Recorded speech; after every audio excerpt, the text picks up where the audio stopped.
बीरबल का गायब होना और दरबार में। क्या आपने कभी सोचा है, अगर बीरबल ही गायब हो जाए तो सारा दरबार क्या करेगा? कहानी शुरू होती है उस रोज से जब बादशाह अकबर ने सुबह उठते ही ऐलान कर दिया, आज का दिन सिर्फ बीरबल के नाम। पूरा महल मुस्कुरा उठा। बीरबल की चतुराई, उसकी हाजिर जवाबी और उसके किस्से अब तक हर कोने में गूंजते थे। लेकिन उस सुबह कुछ अजीब हुआ।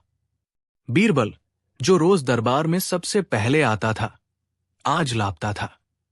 न कोई पत्र, न कोई संदेश, न कोई वजीर जानता था, न सिपाही। अकबर की भौहें तन गई। बीरबल लापता, या फिर कोई चाल? दरबार में हलचल मच गई। कोई कहता, जरूर वो किसी रहस्य की तह में होगा। दूसरा बोलता, कहीं दुश्मनों ने तो नहीं उठा लिया उसे। तीसरा चुपके से बोला, या शायद बीरबल खुद किसी राज को सुलझाने गया हो, बिना बताए। तभी एक अजीब पात्र दरबार में पहुंचा। हाथ में एक पिंजरा, जिसमें एक तोता बैठा था और कहता जा रहा था, जो बीरबल को खोजे वही सच्चा है, झूठ के पीछे जो भागे वो फंसा है। अकबर चौंका। ये तोता कौन है और इसे ये पंक्तियां किसने सिखाई?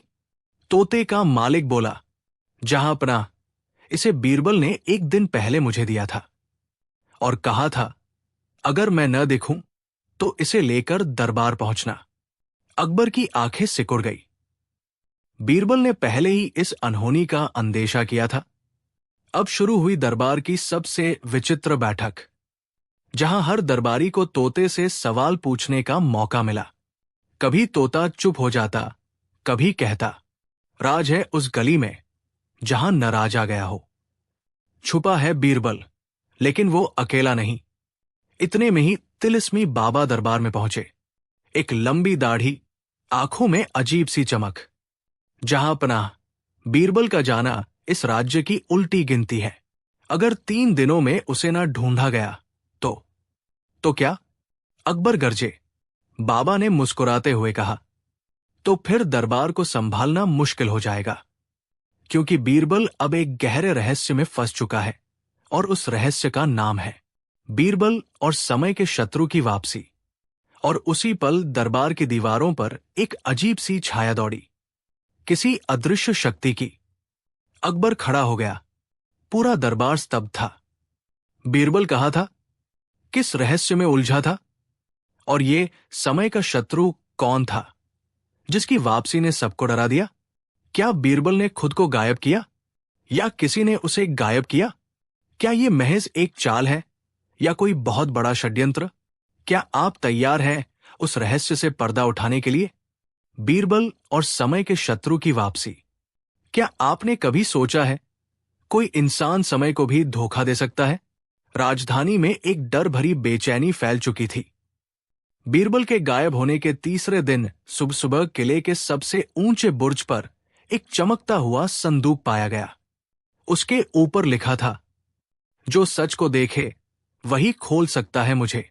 अकबर ने संदूक को खुलवाने का आदेश दिया, लेकिन जैसे ही सैनिकों ने उसे छूने की कोशिश की, उनके हाथों में जलन होने लगी। संदूक मानो आग से बना हो। इसी दौरान दरबार में एक और अजनबी प्रवेश करता है। एक काला चोगा पहने, चेहरे पर समय की घड़ियां गुदी हुई, बिल्कुल असामान्य। उसकी आवाज में अजीब गूंज थी। बीरबल को खोज रहे हो तो सबसे पहले उसे ढूंढो जो समय से बाहर रहता है। मैं हूं कालहास, समय का शत्रु। दरबार सन्न रह गया। अकबर ने तलवार निकालते हुए कहा, अगर बीरबल को कुछ भी हुआ तो? कालहास हंसा, तलवार नहीं अकबर, तुम्हें अपनी समझ से लड़ना होगा, क्योंकि बीरबल को मैंने नहीं, बीरबल ने खुद को समय से बाहर किया है। एक ऐसी दुनिया में जहां ना सूरज उगता है, ना रात ढलती है। उसने मुझे रोकने की कोशिश की थी। अब वो समय छाया में कैद है, और अगर 7 सूरज डूब गए तो वो वापस नहीं आ सकेगा। क्यों? कौन हो तुम? अकबर गुस्से से दहाड़ा। मैं वही हूं जिसे बीरबल ने वर्षों पहले हंसी में उड़ा दिया था। एक दरबारी ज्योतिष, जो कहता था कि समय पलटेगा और बीरबल गिर पड़ेगा। तुम सबने मुझे पागल कहा। अब देखो, वही समय मेरी मुट्ठी में है। अब दरबार को बचाने के लिए शुरू होती है एक खोज, एक पुरानी पोथी की जो केवल बीरबल के शब्दों से खुलती है, एक मंत्र की जिसे केवल समझदार बोल सकता है, और एक दरवाजे की जो केवल तब खुलता है जब सच्चाई और बुद्धि एक साथ मिले। राजा के आदेश पर हाकिम, ज्योतिष और सैनिक सब एक एक कर काल्हास की पहेलियां सुलझाने लगते हैं, लेकिन हर जवाब में एक नई गुत्थी, हर दरवाजे के पीछे एक और रहस्य। तभी एक राज खोला जाता है। बीरबल ने जाने से पहले रसोई घर में एक कटोरी में कुछ लिखवाया था, हल्दी से। जब उसे आग के पास रखा गया तो शब्द उभर आए, समय की तिजोरी के बिना काल को नहीं हराया जा सकता। अब पूरा दरबार एक लक्ष्य पर है, समय की तिजोरी। पर वो कहाँ है? कौन सी तिजोरी है जो समय को बंद कर सकती है? क्या बीरबल जीवित है या वो अब काल के बंधन में खो गया है? क्या काल्हास वाकई समय से खेल सकता है? क्या कभी किसी तिजोरी को खोलने के लिए चाबी नहीं, समय चाहिए? अकबर का दरबार अब युद्ध क्षेत्र बन चुका था, बुद्धि और भ्रम का युद्ध। काल्हास, वो रहस्यमयी ज्योतिष जो अब समय का शत्रु बन चुका था, खुलेआम चुनौती दे चुका था। यदि 7वां सूरज डूब गया तो बीरबल समय में सदा के लिए खो जाएगा। अब तक 3 सूरज डूब चुके थे। अकबर के पास केवल 4 दिन बचे थे, पर अब राजा को मिला एक नया सुराग, वो पुरानी किताब जिसे बीरबल ने महल की लाइब्रेरी के सबसे ऊपरी शेल्फ में छुपा कर रखा था। उसका नाम था कालमंथन सूत्र, वो जिसे केवल बीरबल पढ़ सकता था। पन्ने खोलते ही एक नक्शा निकला जिसमें एक वीरान जगह दिख रही थी। नाम था वक्त की तिजोरी, और उसके नीचे लिखा था, जहां वक्त रुक जाए वही तिजोरी खुले। राजा ने फौज को तैयार किया, पर उसे रोका एक सनकी विदूषक ने, महल का पुराना जोकर जिसे सब पागल समझते थे। वो बोला, तिजोरी ढूंढने मत जाओ महाराज, पहले खुद को ढूंढो, क्योंकि तिजोरी बाहर नहीं, अंदर है। वो हर इंसान के भीतर है जो वक्त को समझे बिना उसे जीता है। बीच का रास्ता है जहां बीरबल गया है। अकबर चौंका। क्या मतलब? विदूषक बोला, वक्त की तिजोरी एक स्मृति द्वार में छुपी है, जहां हर कदम पर तुम्हें अपनी सबसे बड़ी भूल का सामना करना होगा, और वही दरवाजा खुलेगा जो राजा के अंतर्मन की सच्चाई से हिलेगा। अब अकबर खुद निकल पड़ा, पहली बार बिना सिपाहियों के, साथ में सिर्फ वो किताब, बीरबल की चिट्ठियां और एक लालटेन जो सिर्फ सच्चाई के समय जलती थी। जैसे ही वो नक्शे पर दिखाए गए स्थान, समय का शून्य पहुंचा, वो अचानक एक गोल खंडहर में गिरा, जहां हर दीवार पर बीरबल के पुराने केस लिखे थे, हर वो घटना जिसमें बीरबल ने समय को मात दी थी। और वहां खड़ी थी एक तिजोरी, बिना ताले की, पर खुलती नहीं थी। एक दीवार से आवाज आई, उत्तर दो, राजा अकबर की सबसे बड़ी भूल क्या थी? अकबर स्तब्ध। दीवारें बदलने लगी, हर भूल आंखों के सामने तैरने लगी। पर तभी उसे याद आया, एक दिन उसने गुस्से में बीरबल को बेवजह सजा दी थी, और बाद में शर्मिंदा भी हुआ था। उसने तिजोरी से कहा, मेरी सबसे बड़ी भूल थी बीरबल पर कभी संदेह करना। तिजोरी धीमे धीमे खुलने लगी, पर खुलते ही वहां से तेज रोशनी निकली और एक चेहरा उभरा, बी-ई-र-बा। अचानक काल्हास की गूंजती हंसी गिरी। बहुत देर कर दी अकबर, अब समय तुम्हारा नहीं, मेरा है। तिजोरी खुली, लेकिन बीरबल पूरी तरह बाहर नहीं आया। उसका चेहरा दिखा, पर शरीर अदृश्य था। उसने सिर्फ एक वाक्य कहा, राजा साहब, जल्दी कीजिए, समय अब आपको भी खींच रहा है। और अकबर को खींच लिया गया उस रोशनी के भीतर। अब महल में कोई नहीं जानता कि राजा गया कहा। बीरबल अधर में है। काल्हास की हंसी राजधानी में गूंज रही है। क्या बीरबल और अकबर समय के जाल से बाहर निकल पाएंगे? क्या काल्हास का समय जीत जाएगा? और सबसे बड़ा सवाल, समय की तिजोरी का असली रहस्य क्या है? जवाब मिलेगा अगली कड़ी में, बीरबल और समय का उल्टा संसार में। क्या आप तैयार हैं समय को उल्टा बहते देखने के लिए? क्या आप कभी ऐसी जगह गए हैं जहां सुबह के बाद रात नहीं आती, बल्कि सुबह फिर से पीछे लौट जाती हो? कहानी वहीं से शुरू होती है जहां पिछली रुकी थी। तिजोरी की रहस्यमयी रोशनी ने अकबर को खींच लिया था और बीरबल का चेहरा अधूरा दिखाई दिया था। अब अकबर जागता है, लेकिन किसी महल में नहीं, बल्कि एक अजीब सी जगह में, जहां सूरज पूरब से नहीं पश्चिम से उगता है। घड़ी की सुइयां उल्टी दिशा में चल रही है। बच्चे बूढ़े होकर खेलते हैं और बूढ़े स्कूल जाते हैं। पानी नीचे नहीं, ऊपर बह रहा है। और सबसे चौंकाने वाली बात, हर किसी की जुबान पर एक ही बात है, समय का ये उल्टा संसार हमारे महाराज काल्हास की देन है। अकबर स्तब्ध है। उसकी आंखों के सामने बीरबल के कई प्रतिबिंब आते हैं। कभी वो बच्चा होता है, कभी बूढ़ा, कभी दरबारी, कभी कैदी, लेकिन सब में एक समान बात, सब रो रहे हैं और सब कह रहे हैं, वक्त वापस लाओ।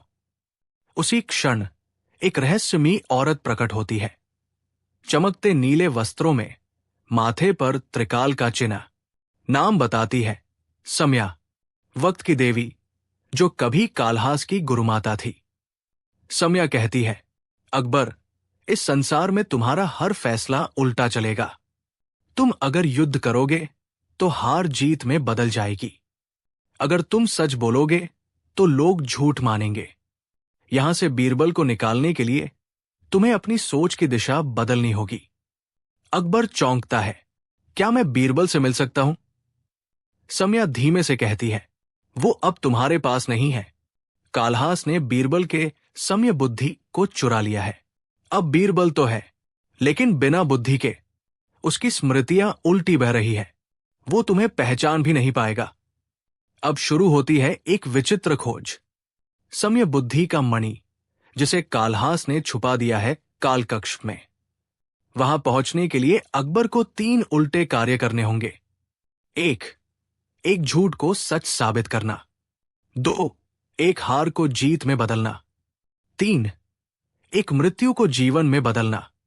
हर कार्य एक नए उल्टे लोक में ले जाता है, जहां बीरबल की परछाई उसे देखती है पर पहचान नहीं पाती, जहां काल्हास का हर एक मंत्र अकबर की यादों को मिटा रहा है, जहां बीरबल खुद अपने सबसे बड़े शत्रु की तरह व्यवहार करने लगा है। तभी आखिरी उल्टा कार्य करते समय अकबर गलती करता है। उससे निकलता है एक वाक्य, मैं बीरबल को भूल चुका हूं। और उसी पल बीरबल की आत्मा एक पत्थर में बदलने लगती है। काल्हास हंसता है, समय अब मेरा सेवक है अकबर। और बीरबल, वो अब केवल एक स्मृति है जिसे तुमने खुद मिटा दिया। लेकिन तभी उस पत्थर से निकलती है एक मध्यम सी आवाज, राजा साहब, अगर आपने मुझे भूला भी तो क्या मैं आपको भूल सकता हूं? और पत्थर से हल्की चमक निकलती है। सम्या हंसती है, ये शुरुआत है, अंत नहीं। अभी तो उल्टा संसार शुरू हुआ है। अब वो दरवाजा खुलेगा जो सिर्फ समय के भीतर छिपे बीरबल को वापस ला सकता है। लेकिन ध्यान रखना, जो एक बार उस दरवाजे में गया वो खुद को छोड़कर ही लौट सकता है। अब अगला पड़ाव है बीरबल और आत्मा का दरवाजा। क्या अकबर खुद को खोकर बीरबल को पा सकेगा, या समय की ये उल्टी चालें सब कुछ बदल देंगी? क्या आप कभी ऐसे रास्ते पर चले हैं जहां आप जितना आगे बढ़ते हैं उतना ही अपने अंदर उतरते जाते हैं? बीते अध्याय में अकबर उल्टे संसार में बीरबल को ढूंढने की कोशिश कर रहा था, लेकिन अब वो खड़ा है आत्मा के द्वार के सामने, जहां लिखा है, यहां प्रवेश करने वाला स्वयं को बाहर छोड़ता है। यहां सिर्फ वही जिंदा रहते हैं जो अपने भीतर मर चुके हों। अकबर की आंखों में भय था, पर उससे बड़ा विश्वास था। बीरबल के लिए अब पीछे लौटना गुनाह होगा। दरवाजा खुला, पर कोई शोर नहीं हुआ। वहां न प्रकाश था, न अंधकार, बस यादों की गूंज थी। हर दीवार पर अकबर के ही विचार लिखे थे, पर वो शब्द जो उसने कभी बोले ही नहीं थे। मैं न्यायप्रिय नहीं, बस बीरबल पर निर्भर हूं। अगर बीरबल न होता तो मैं सिर्फ एक नाम होता। क्या बीरबल की बुद्धि से मेरा सिंहासन चल रहा था? अकबर डरने लगा। क्या ये उसकी आत्मा बोल रही थी, या काल्हास की कोई और चाल? तभी एक झलक दिखाई दी, बीरबल। लेकिन अब वो जैसा था वैसा नहीं रहा। वो शांत था, न हंसता था, न बोलता। एक पत्थर के सिंहासन पर बैठा, बिल्कुल निस्पंद। उसके चारों ओर 7 दरवाजे थे। हर दरवाजा खुलता तभी था जब अकबर कोई एक सच्चाई स्वीकार करता। पहला दरवाजा खुला जब अकबर ने कहा, मैंने कई बार बीरबल की सलाह अनदेखी की, सिर्फ अपने अहंकार के कारण। दूसरा दरवाजा तब खुला जब उसने कहा, मैंने बीरबल की बुद्धि को अपनी ताकत माना, पर उसे कभी उसका श्रेय नहीं दिया। हर सच्चाई एक दरवाजा, और हर दरवाजे के पार बीरबल की कोई स्मृति जो टुकड़ों में बिखरी थी। अंत में 7वां दरवाजा। इस दरवाजे पर लिखा था, सच्ची मित्रता की कीमत क्या है? अकबर चुप रहा और फिर एक वाक्य बोला, सच्ची मित्रता की कीमत स्वयं को भूल जाना होता है। दरवाजा खुला। अब वो बीरबल के पास खड़ा था, पर बीरबल उसे देख नहीं रहा था। काल्हास की आवाज गूंजी, अब भी देर नहीं हुई। अकबर, तू अगर बीरबल को भूल जाए तो मैं तुझे तेरा साम्राज्य लौटा दूंगा। राजा बन जा या मित्र रह जा। अकबर ने बीरबल के मस्तक पर हाथ रखा और कहा, अगर बीरबल की आत्मा बची है तो मैं उसका सेवक बनकर रहूंगा, राजा नहीं। उसी क्षण बीरबल की आंखें खुली। धीरे धीरे उसकी मुस्कान लौटने लगी। वो बोला, राजा साहब, क्या हम अब भी समय में हैं? लेकिन जवाब देने से पहले समय फटने लगा। पूरे संसार की उल्टी दिशा अब टूटने लगी। काल्हास की चीखें गूंजने लगी, नहीं, तुमने द्वार की कीमत चुका दी, लेकिन उसका परिणाम अब तुम्हारे कंधों पर है। समया प्रकट हुई, तुम दोनों अब मुक्त हो, लेकिन एक नया द्वार खुला है जिसे बंद करने के लिए किसी एक को उस पार जाना होगा, जहां न समय है न शरीर, केवल चेतना है। अकबर और बीरबल एक दूसरे की ओर देखते हैं, और बीरबल कहता है, अब मेरी बारी है, और आगे बढ़ जाता है उस चेतनाद्वार की ओर। क्या बीरबल चेतना के लोक से लौट पाएगा? क्या काल्हास का अंत सच में हो गया है, या वो स्वयं चेतना बन चुका है? और वो कौन सा रहस्य है जो बीरबल के अंतिम शब्दों में छुपा था? मैं लौटूंगा, पर किसी और रूप में।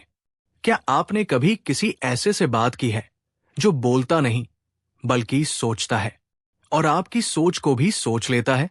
पिछली कड़ी में बीरबल चेतना के द्वार में प्रवेश कर गया था, एक ऐसी जगह जहां शरीर नहीं, केवल विचार रहते हैं। वहां न ध्वनि है न शब्द, बस तरंगे हैं, विचारों की, भावनाओं की, और सबसे गहरी आत्मा की। कहानी अब वहीं से शुरू होती है। बीरबल चेतना के उस लोक में पहुंचता है जहां काल, भाषा और शरीर की कोई पहचान नहीं बचती। यहां हर चेतना, हर आत्मा अपने विचारों में तैर रही है, कुछ टूटे हुए, कुछ जलते हुए, और कुछ एक शून्य में खोए हुए। और वहां चेतनाओं के बीच बैठा है काल्हास, अब किसी देह में नहीं, बल्कि एक चेतना का सम्राट बन चुका है। वो अब न जमीन पर है न आकाश में, वो हर उस विचार में है जो किसी भी मनुष्य को कभी डराता है। संदेह, पछतावा, ईर्ष्या और भय, वो विचार है जो बीरबल को अंदर से तोड़ सकता है।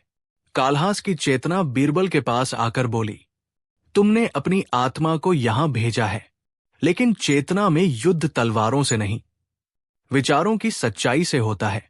क्या तुम सोच सकते हो जो तुमने कभी न सोचा हो?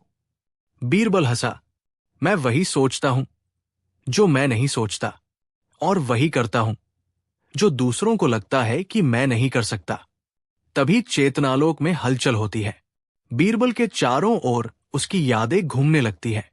हर एक झूठ जो उसने बोला था, हर छल जो उसने किया था, हर वो सलाह जो उसने सिर्फ दरबार में अपना प्रभाव बनाए रखने के लिए दी थी। चेतना का सम्राट मुस्कुराता है। अब सत्य को देखो बीरबल, क्या अब भी तुम खुद को ईमानदार मानते हो? बीरबल आंखें बंद करता है और धीरे से कहता है, मैं ईमानदार नहीं हूं, लेकिन मैं एक सच्चा सेवक हूं, सत्य का, न्याय का और अकबर का।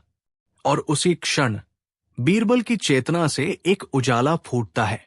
एक दिव्य आकृति उभरती है। एक बीरबल, लेकिन प्रकाशमय।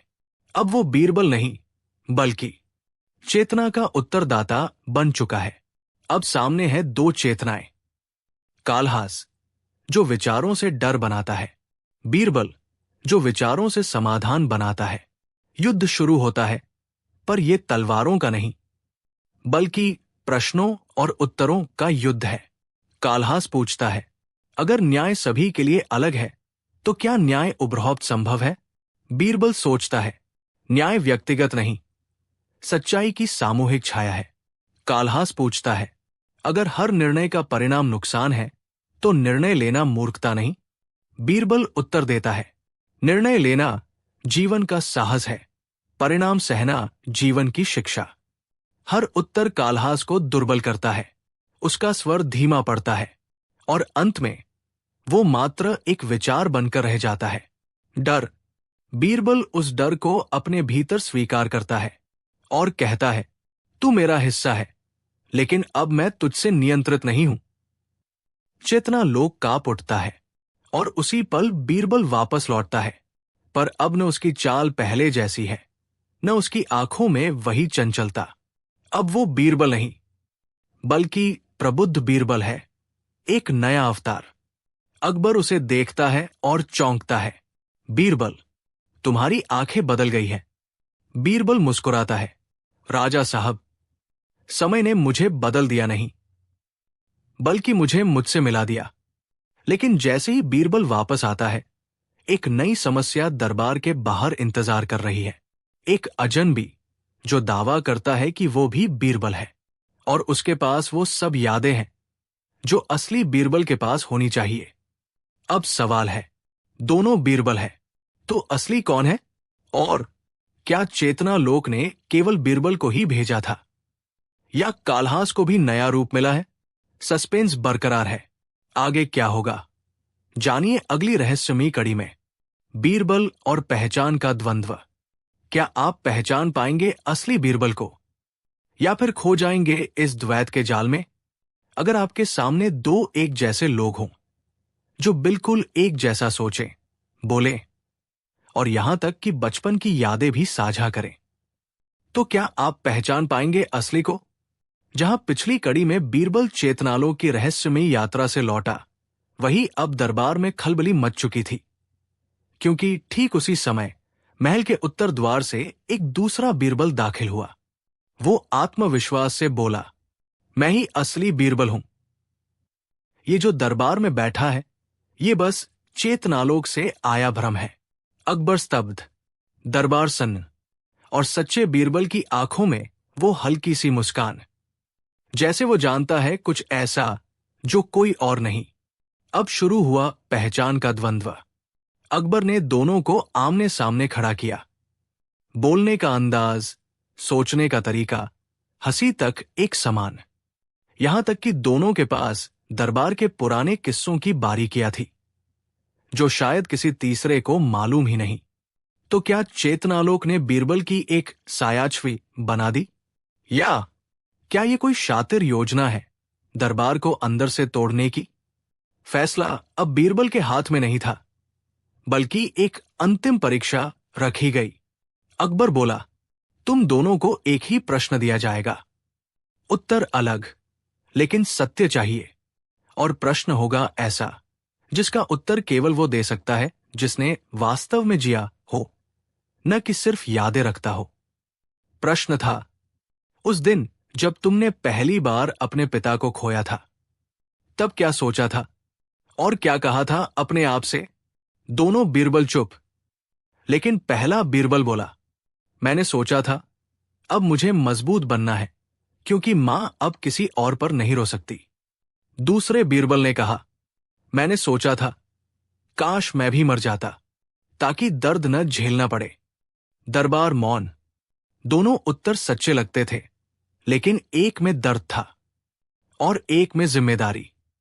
अकबर सोच में पड़ गया, क्या दुख की गहराई ही असली पहचान है, या जिम्मेदारी का बोझ उठाने वाला ही बीरबल हो सकता है? तभी एक नटखट बालक दरबार में आया, जो रोज बीरबल के साथ खेला करता था। वो दोनों की ओर देखा, फिर सीधे दूसरे बीरबल के पास गया और बोला, आप वो नहीं हो जो मुझे लोरी सुनाते थे? क्योंकि असली बीरबल की लोरी में हमेशा धोबी का कुत्ता आता था। दरबार ठहाकों से गूंज उठा, पर सच्चाई अभी बाकी थी। अचानक ही दूसरा बीरबल मुस्कराया। उसका चेहरा बदलने लगा और वहां सामने खड़ा था कालहास का नया अवतार, सजीव भ्रम, जो चेतनालोक में बीरबल के मन से निकले हर विचार से बना था। मैं तुम्हारे हर डर से बना हूं बीरबल, तुम्हारी हर कमजोरी से।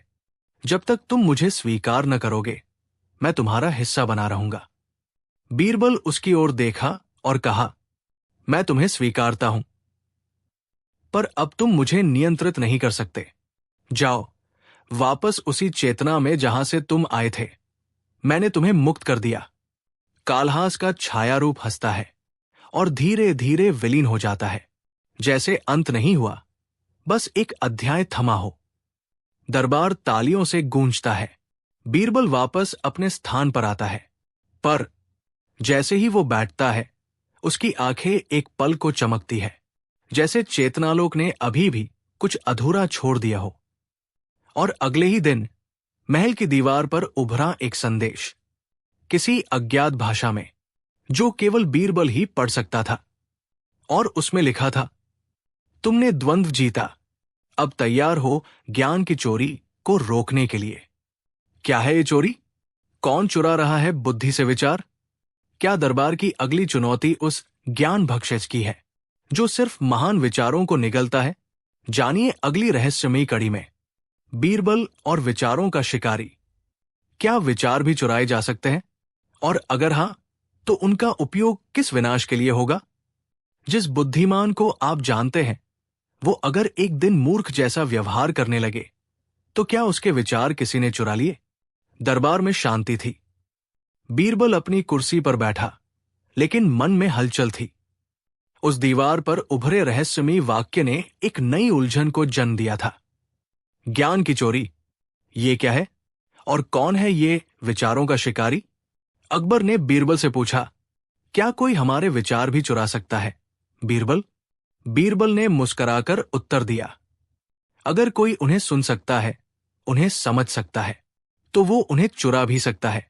अभी बात चल ही रही थी कि एक दरबारी ने घबराकर सूचना दी, जहांपनाह राजगुरु स्वामी अचिंत्यानंद। भूल गए हैं कि वे कौन है? पूरा दरबार दौड़ पड़ा। राजगुरु, जिनकी स्मृति तेज बिजली जैसी थी, अब एक बालक की तरह दीवार पर चित्र बना रहे थे और बोले जा रहे थे। मैंने तितली से गणित पूछा था, वो उड़ी और जवाब भी साथ ले गई। बीरबल को यकीन हो गया, ये सामान्य भूल नहीं है, ये किसी बुद्धि भक्षक की चाल है। और तभी बीरबल को याद आया, वो पुरानी कथा जो बचपन में एक योगी से सुनी थी। चिंताश्व नामक एक अदृश्य प्राणी होता है, जो केवल बुद्धिमानों के विचारों पर जीवित रहता है, और जब किसी का मन कमजोर होता है, वो उनकी स्मृतियों को खा जाता है। राजगुरु को अकेले एक कक्ष में सुलाया गया। बीच रात को बीरबल वहां पहुंचा और मंत्रों से सुरक्षा घेरा बनाया। अचानक कमरे में एक अजीब सन्नाटा फैल गया। हर दीपक की लौ एक साथ कांपी, और तभी हवा में कुछ हिला। एक परछाई, एक अदृश्य आकृति, जिसके भीतर विचारों की गूंज सुनाई दे रही थी। मुझे भूख है बीरबल, राजा के निर्णय, पंडित की गणना, दार्शनिक के प्रश्न, मैं उन्हें पीकर अमर हो रहा हूं। रुक सको तो रोक लो। बीरबल ने मंत्र पढ़े, लेकिन चिंताश्व तेज था। हर मंत्र से पहले वो किसी और की सोच चुरा चुका होता। बीरबल जान गया, शक्ति से नहीं, बुद्धि से ही ये रुक सकेगा। वो बोला, ठीक है, अगर तू सबसे बुद्धिमान है तो बता, जिस विचार में कोई विचार न हो वो क्या होगा? चिंताश्व चुप। उसका आकार कांपने लगा। वो विचारों का शिकार करता था, लेकिन विचार शून्यता उसका विष था।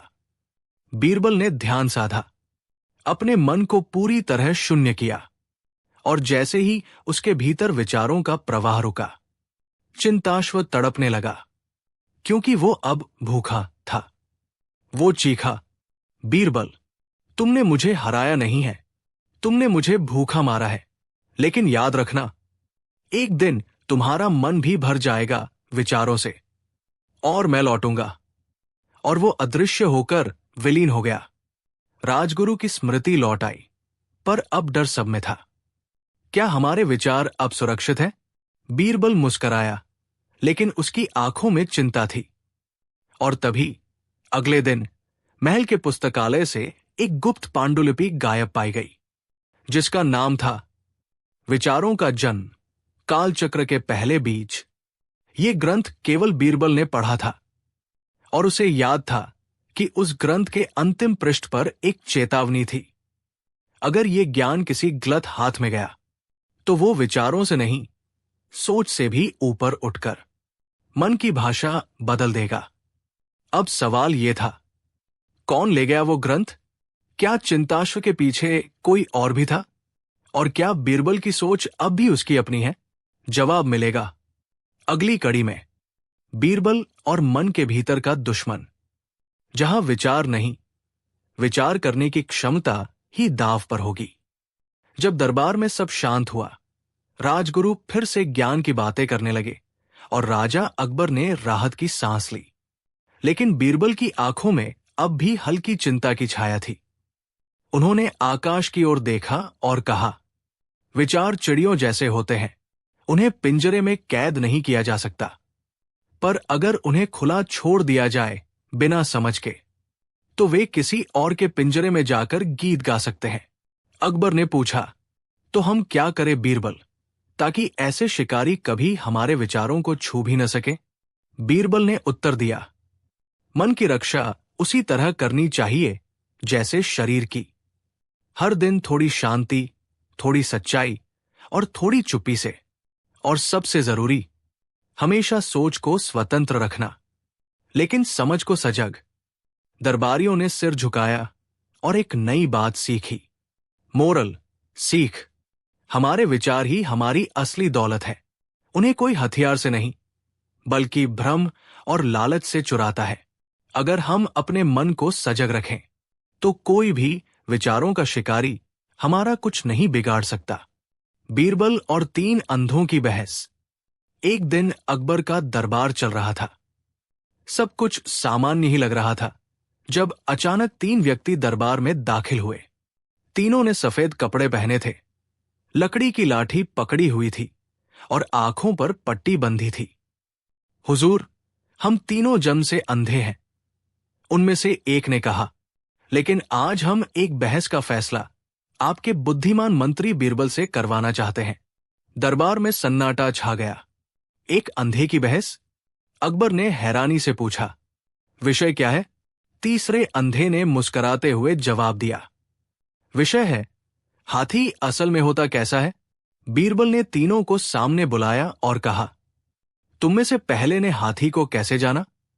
पहला अंधा बोला, मैंने हाथी का पैर छुआ था। वो मोटा, मजबूत और खंभे जैसा था, इसलिए मेरे अनुसार हाथी एक विशालकाय खंभा होता है।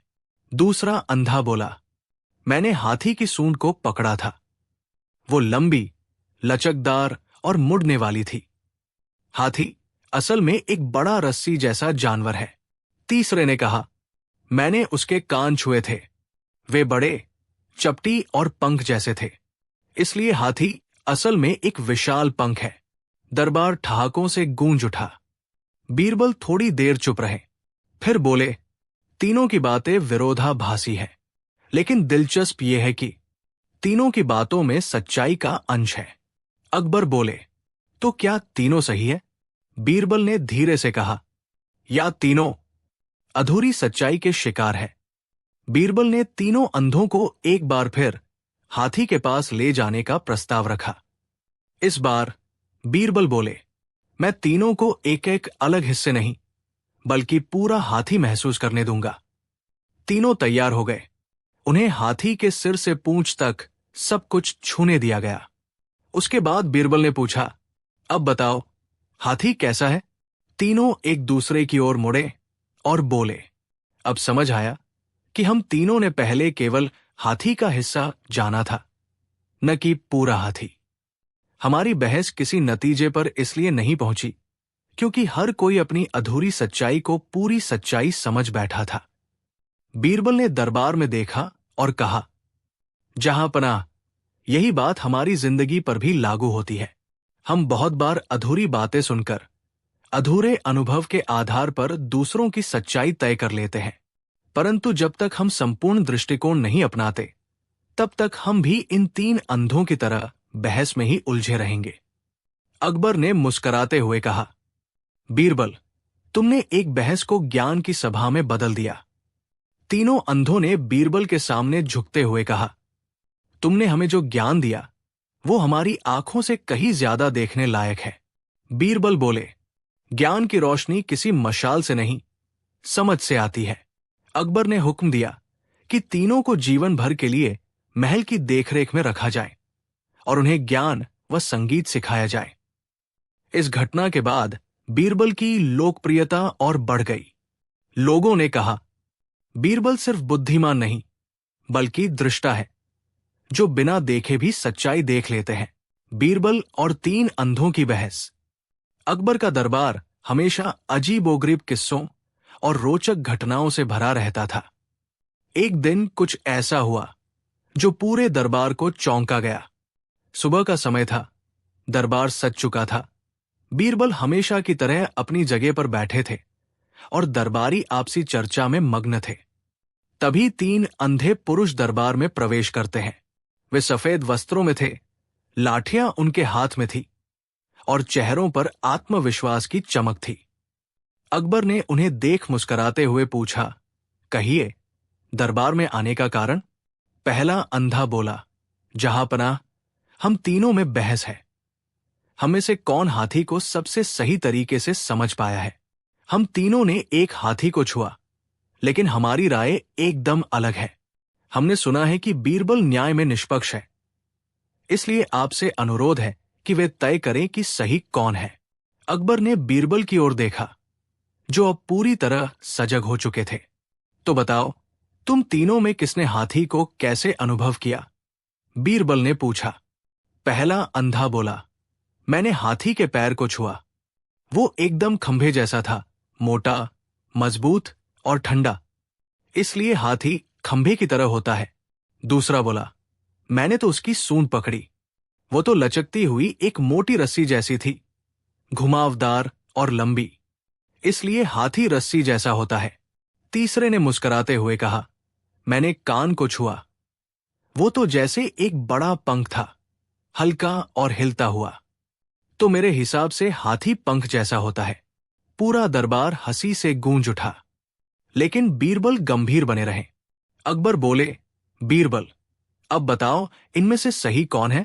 बीरबल ने मुस्कुराते हुए कहा, जहांपनाह, ये तीनों सही है और तीनों गलत भी।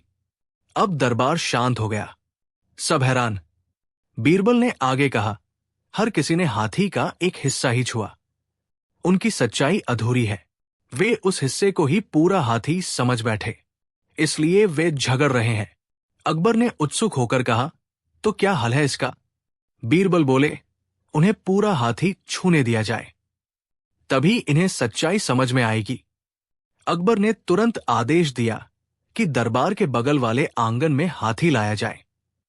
तीनों अंधों को बारी बारी से हाथी के सिर, सूंड, पैर, पेट, कान और पूंछ को छूने दिया गया। अंधे अब चकित थे।